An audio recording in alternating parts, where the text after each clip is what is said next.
Hey everybody, welcome back to Drug Talk. As always, I'm your host, Garrett Campbell. In today's video, I want to discuss something that happened about 10 days ago, where I think for the first time, I know that I successfully stopped a manic episode from occurring. So first, I should say that there was some other moments over the last 2 years, during this time where I haven't had any manic episodes, where I did feel a little bit off, and I would take loxapine to prevent anything from happening. But this time was different in that I did experience some symptoms, some signs of mania, especially when it comes to my thoughts. So this time, like I said, was a little more intense, and I definitely took the right steps to prevent myself from being hospitalized. So usually on a typical morning, I wake up to my alarm clock, like everybody else, press snooze a couple times, and then get out of bed, head to work. But about 10 days ago, I started waking up a half hour, 40 minutes before my alarm clock, which isn't a huge deal. I mean, usually when that happens for a couple nights, I just take one loxapine or something like that, get a good night's rest, and just get back to the place where I'm waking up to my alarm clock.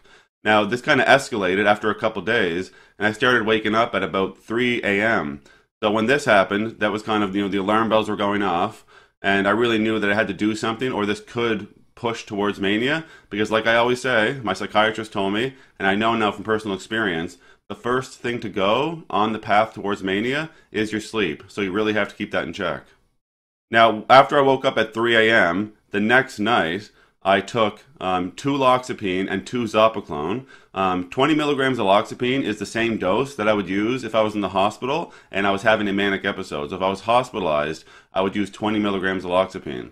So that next night, I took 20 milligrams of loxapine and I took 2 7.5s of zopiclone. And at 2:30 in the morning, my wife found me in the kitchen, cleaning the kitchen. So obviously, she was very concerned. For some reason, I was in that state where you're almost too far along the path where you don't show concern, where usually if I don't get a good sleep, I'm concerned, I take the medication, I do what I have to do to prevent mania. But in that state, because my mind was starting to go towards mania, I was not concerned. And I kind of questioned her of why she was concerned. Again, that she found me in the kitchen, 2:30 in the morning, cleaning the kitchen. So obviously that wasn't good. So we took more loxapine that night, more zopiclone, called off work the next day, tried to sleep as much as I could the next day, and then we prepared for the next night. So the next night, I talked with my wife, with my sister, with my aunt. We really had to make a decision of what the right move was, because again, the previous night, we took a lot of medication, woke up at 2:30, cleaning the kitchen, so clearly we weren't doing enough. So we actually made the decision. Again, I don't recommend doing this. Always talk to your psychiatrist, to your doctor, about any dose increases that you do. It's just that we were kind of hard up. We didn't really know what the right decision was.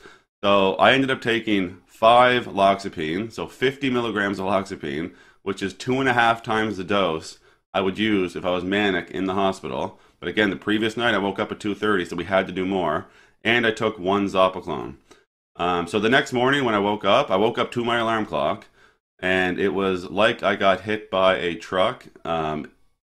Somewhat comparable to a hangover, I guess. Everything was squashed. I felt completely back to normal. No weird thoughts. I should say, it's embarrassing to say this, but I mean, I've already talked about bipolar so much, why not share it?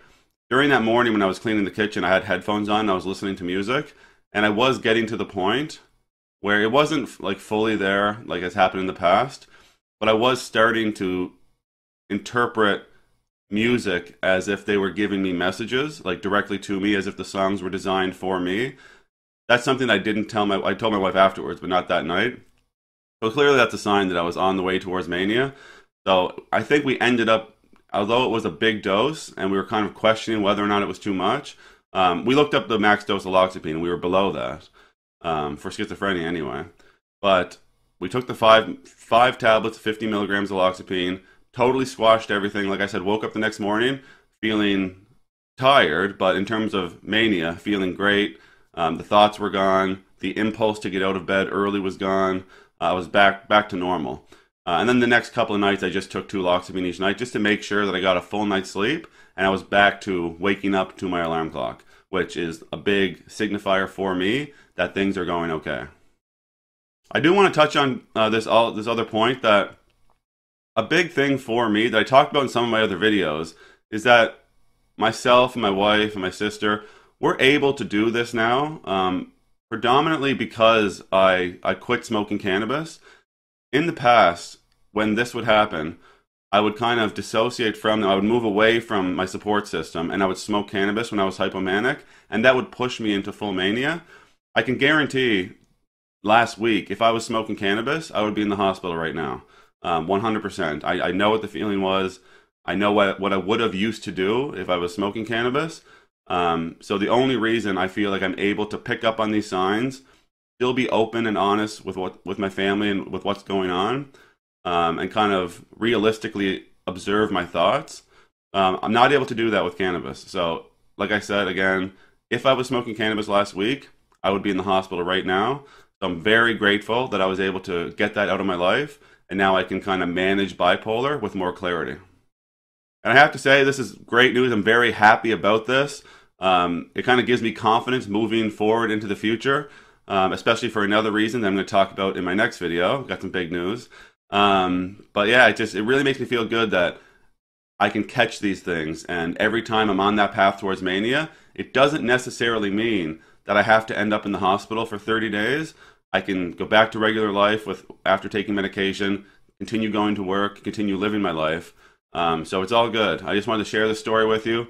So like I said, I successfully avoided a manic episode. If I was smoking cannabis, I'd be in the hospital right now. So I'm glad that didn't happen. I'm grateful I was able to give that up.